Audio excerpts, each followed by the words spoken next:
Class 10-এর student বন্ধুদের জন্য আজকের পাঠ জীবনবিজ্ঞানের অভিব্যক্তি, তার একটি বিষয় প্রাণ সৃষ্টি সম্পর্কে বা জীবনের রাসায়নিক উৎপত্তি সম্পর্কে মিলার এবং উরের পরীক্ষা। তোমরা স্ক্রিনে যে পরীক্ষার ব্যবস্থাপনার ছবিটি দেখতে পাচ্ছ, আমি আজকে এইটা নিয়ে আলোচনা করব। তবে এই পরীক্ষাটা বলার আগে জীবনের উৎপত্তি সম্পর্কে কয়েকটা কথা বলা দরকার, তাহলে এই পরীক্ষাটা বুঝতে সুবিধা হবে। এবং একটা ঐতিহাসিক প্রেক্ষাপটও আছে এই পরীক্ষার, সেটাও একটু বলা দরকার আর কি, যাতে এই পরীক্ষাটা বুঝতে সুবিধা হয়। আমি প্রথমে সেটাই বলি। বিজ্ঞানীরা তো এটা জেনেছেন বা বিভিন্ন পরীক্ষা নিরীক্ষার মাধ্যমে বুঝতে পেরেছেন যে পৃথিবীতে প্রাণ সৃষ্টি বা জীবনের উৎপত্তি হওয়ার সময় একটি বিশেষ পরিস্থিতি ছিল যেটা প্রাণ সৃষ্টিতে সাহায্য করেছিল। সেইটা সম্পর্কে বিজ্ঞানী ওপারিন বলছেন যে পৃথিবীতে যখন জীবনের উৎপত্তি ঘটেছিল তখন যে পরিবেশ ছিল সেটা এখনকার মতন নয়, এবং তিনি বলছেন যে অজীবীয় বস্তু থেকে জীবনের উৎপত্তি ঘটেছিল ঠিকই, কিন্তু সেই যে জীবনের উৎপত্তি ঘটলো বা যেসব জীবের উৎপত্তি ঘটলো সেটাই কিন্তু বিবর্তনের মাধ্যমে বর্তমান জীবদের উৎপত্তি ঘটিয়েছে। এটাই বিজ্ঞানী ওপারিন বলেছিলেন, এবং এই তত্ত্বটা, এই মতবাদটাকে আমরা প্রাথমিক অ্যাবায়োজেনেসিস মতবাদ বলি। তাহলে এই যে বিষয়টার সবথেকে গুরুত্বপূর্ণ দিকটা হচ্ছে যে তখনকার পরিবেশ এখনকার মতন ছিল না। এখন একটা জারক পরিবেশ, অর্থাৎ বাতাসে অক্সিজেন আছে, যে কোনো জিনিস খুব সহজে জারিত হয়, ভেঙে যায়। অণুজীবরা সেই অক্সিজেনকে কাজে লাগিয়ে যে কোনো জৈব যৌগকে ভেঙে দিতে পারে, ফলে কোনো জিনিস খুব একটা স্থায়ী হয় না। কিন্তু তখন ছিল পৃথিবীর প্রাণ সৃষ্টির সময়, তখন ছিল একটি বিজারক পরিবেশ। প্রাণ সৃষ্টির পর্যায়ে আসার আগে কিন্তু পৃথিবীর মধ্যে অনেকটি পরিবর্তন হয়েছিল, সেটা নিয়ে আজকে আলোচনা করছি না। প্রাণ সৃষ্টির সময় পৃথিবীতে বায়ুমণ্ডল তৈরি হয়েছিল, কিন্তু সেখানে অক্সিজেন ছিল না। অক্সিজেন কোথায় ছিল? জলে ছিল, এবং বিভিন্ন অক্সাইড রূপে পাথরে ছিল। অর্থাৎ তখন যে শিলামণ্ডল পৃথিবীতে তৈরি হয়েছে সেখানে ছিল হচ্ছে অক্সিজেন অক্সাইড রূপে, এবং তখন যে সমুদ্র তৈরি হয়েছে, গরম সমুদ্র, হ্যাঁ, পৃথিবীর উষ্ণতা তখন যথেষ্ট বেশি ছিল, তার জলে ছিল অক্সিজেন, আর বায়ুমণ্ডলে প্রচুর জলীয় বাষ্প ছিল, তাতে ছিল অক্সিজেন, কিন্তু মুক্ত অক্সিজেন ছিল না বা খুব সামান্য ছিল। ফলে বায়ুমণ্ডলটা ছিল বিজারক। এই বিজারক হয় কি সুবিধা হয়েছিল? যেসব জৈব যৌগ তৈরি হচ্ছিল সেগুলো সহজে অক্সিজেন দিয়ে জারিত হয়ে নষ্ট হচ্ছিল না, অর্থাৎ সেইটা সমুদ্রের জলে সঞ্চিত থাকছিল, এবং মূলত রাসায়নিক বিক্রিয়াগুলো সমুদ্রে হয়েছিল। আর একটা ব্যাপার ছিল যে বায়ুমণ্ডলে তাহলে কি ছিল? বায়ুমণ্ডলে কিছু অজৈব গ্যাস ছিল, কিছু জৈব গ্যাস ছিল, এবং বায়ুমণ্ডলে কোনো ওজোন স্তর ছিল না। তাহলে কি কি গ্যাসীয় পদার্থ বায়ুমণ্ডলে পাওয়া যাচ্ছিল? জলীয় বাষ্প তো পাওয়া যাচ্ছিলই, অ্যামোনিয়া পাওয়া যাচ্ছিল, মিথেন পাওয়া যাচ্ছিল, হাইড্রোজেন সায়ানাইড পাওয়া যাচ্ছিল, এবং হাইড্রোজেনও কিন্তু বিভিন্ন যৌগের মধ্যে অবস্থান করছিল। আর ওই যে বললাম যে কোনো ওজোনোস্ফিয়ার ছিল না, ওজোন স্তর ছিল না, ফলে সূর্যের বিভিন্ন রশ্মি, আল্ট্রাভায়োলেট রশ্মি, এক্স রশ্মি, গামা রশ্মি ইত্যাদি সব কিছুই কিন্তু চলে আসছিল পৃথিবীতে, সরাসরি চলে আসছিল, একেবারে জলভাগ পর্যন্ত বা ভূপৃষ্ঠ পর্যন্ত পৌঁছাচ্ছিল। যে এই যে বিষয়গুলি, এই বিষয়গুলি কিন্তু সমুদ্রের জলে প্রাণ সৃষ্টিতে সাহায্য করেছিল। এই যে প্রাথমিক যে অ্যাবায়োজেনেসিস মতবাদ, সেটা কিন্তু এই বিষয়গুলির উপর নির্ভরশীল হয়েছিল, এবং ওনাদের মতে যে বৃষ্টির জলের সাথে, কেননা যে জলীয় বাষ্প বায়ুমণ্ডলে ছিল সেটা পৃথিবী যত ঠান্ডা হয়েছে ঘনীভূত হয়ে জলের আকারে সমুদ্রে এসছে, এবং তার সাথে ওই বিভিন্ন যৌগ দ্রবীভূত হয়ে সমুদ্রের জলে চলে এসেছিল। তার মধ্যে অজৈব যৌগও ছিল, জৈব যৌগও ছিল। যেমন জৈব যৌগ মিথেন ছিল, অ্যামোনিয়া ছিল অজৈব যৌগ, জল ছিল অজৈব যৌগ। তারপরে ওই সমুদ্রের মধ্যে আল্ট্রাভায়োলেট রশ্মির প্রভাবে বিক্রিয়া শুরু হয়েছিল এবং নানা রকম জটিল জৈব যৌগ সৃষ্টি হয়েছিল, যেটা প্রাণ সৃষ্টির প্রাথমিক ধাপ, যেটাকে আমরা সাধারণভাবে কেমোজেনির প্রাথমিক ধাপ হিসাবে দেখি। এবং তারপরে সেই রাসায়নিক পদার্থগুলো বিক্রিয়া করে বা তাদের মধ্যে বিভিন্ন ধরনের সংগঠন তৈরি করে কোষ তৈরি হয়েছিল। সেটা অন্য বিষয়, সেটা আজকে আলোচ্য বিষয়ের মধ্যে নয়। আমাদের আলোচ্য বিষয় এই যে কথাগুলি বিজ্ঞানী ওপারিন বললেন এবং সহযোগী হিসাবে হ্যালডেন বললেন। ওপারিন এবং হ্যালডেন দুজনে মিলেই কিন্তু এই পৃথিবীর আদি অবস্থা কেমন ছিল সেটা ব্যাখ্যা করেছিলেন। সেটা বিভিন্ন বিজ্ঞানীরা তো প্রমাণ চাইবেন, যে এটা তো মুখের কোনো তত্ত্ব বা হাইপোথিসিসকে না প্রমাণ করলে সেটা মানা যায় না। সেইটা প্রমাণ করার উদ্দেশ্যে এই যে কথা বা প্রাথমিক অ্যাবায়োজেনেসিসের যে ব্যাপারটা, সেটা প্রমাণ করার জন্যেই এই যে মিলার এবং উডের পরীক্ষা, যেটা তোমাদের সিলেবাসে আছে। তাহলে এইবার আমরা চলে আসি যে মিলার এবং উডের পরীক্ষাটাই, এবং এই পরীক্ষায় কিন্তু একটাই পরীক্ষাটা করার উদ্দেশ্য, যে অজৈব যৌগ থেকে জৈব যৌগ তৈরি হতে পারে কি না ওই রকম একটি বিজারক পরিবেশে। এটাই কিন্তু এই পরীক্ষার প্রাথমিক লক্ষ্য, সেটা দেখানো। তাহলে কারা করলেন?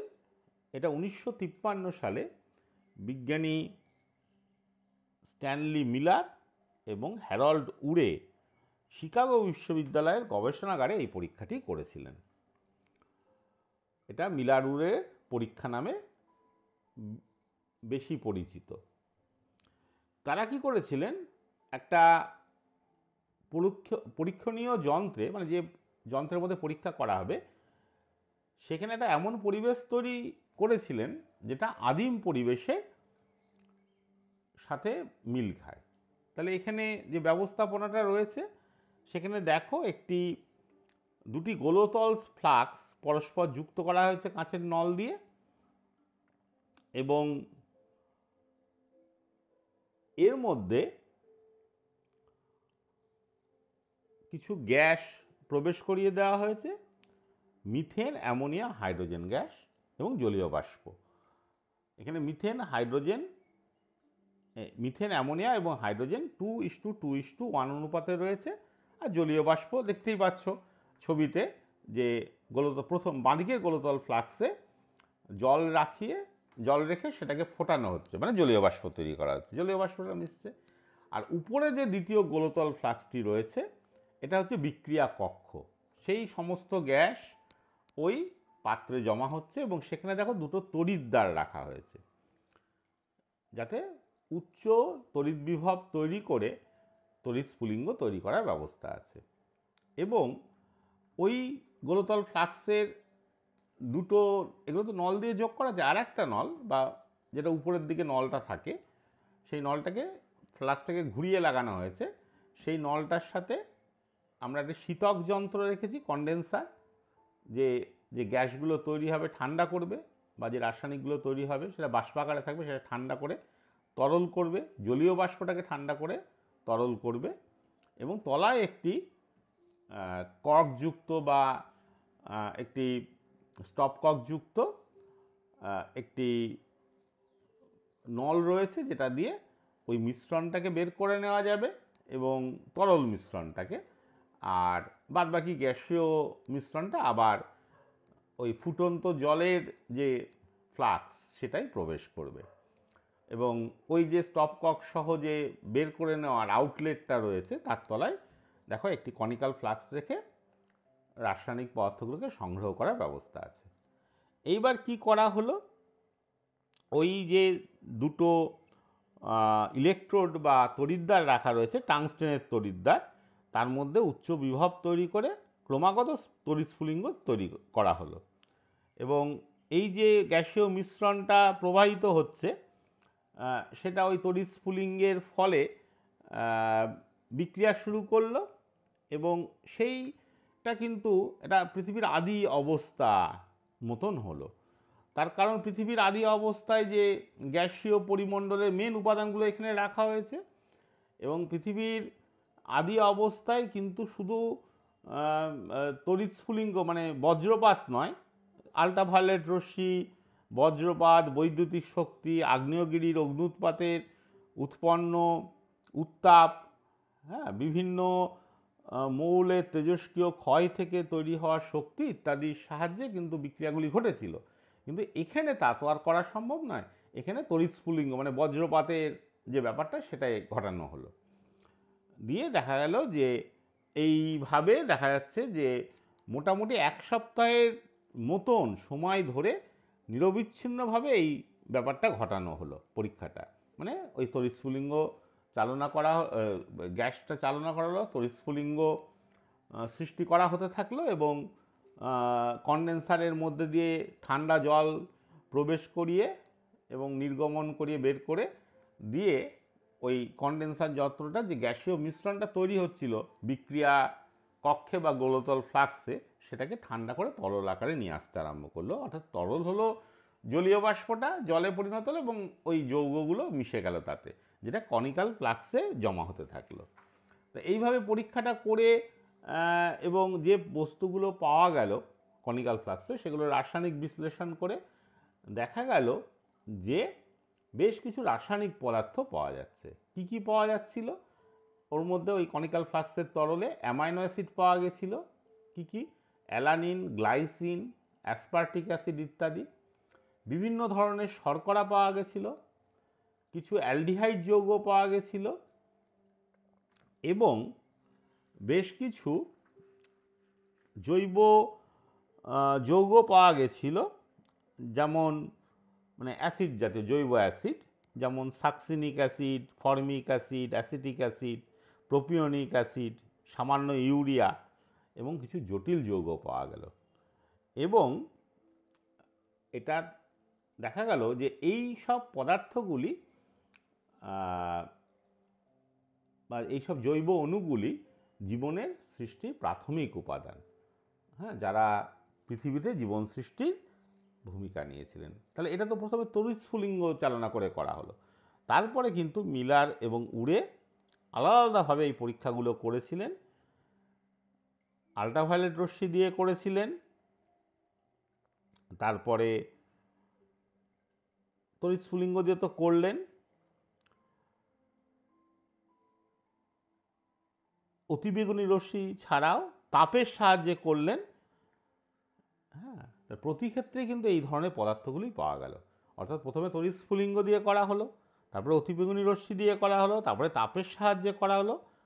অর্থাৎ সেই পৃথিবীতে প্রাণ সৃষ্টির সময় বজ্রপাত, অতিবেগুনি রশ্মি যে যে ঘটনাগুলো ঘটতে পারে সবগুলোর সাহায্যে করা হয়েছিল, এবং একই ধরনের পদার্থগুলোই প্রায় পাওয়া গেছিল। এর থেকে কি সিদ্ধান্ত নেওয়া যেতে পারে? যে এর থেকে সিদ্ধান্ত আমরা নিতে পারি যে, বা মিলার উড়ে নিয়েছিলেন, যে অজীবীয় বস্তু থেকেই দেখা যাচ্ছে যে জৈব বস্তু সংশ্লেষণ পদ্ধতিতে তৈরি হয়েছিল, এবং সেই জৈব বস্তুগুলো জীবন সৃষ্টির জন্য কাজে লেগেছিল, নিশ্চয়ই কাজে লেগেছিল। আর আদি পৃথিবীতে যে এই সব পদার্থ মিলে কোষের মতন পদার্থ তৈরি হয়েছিল।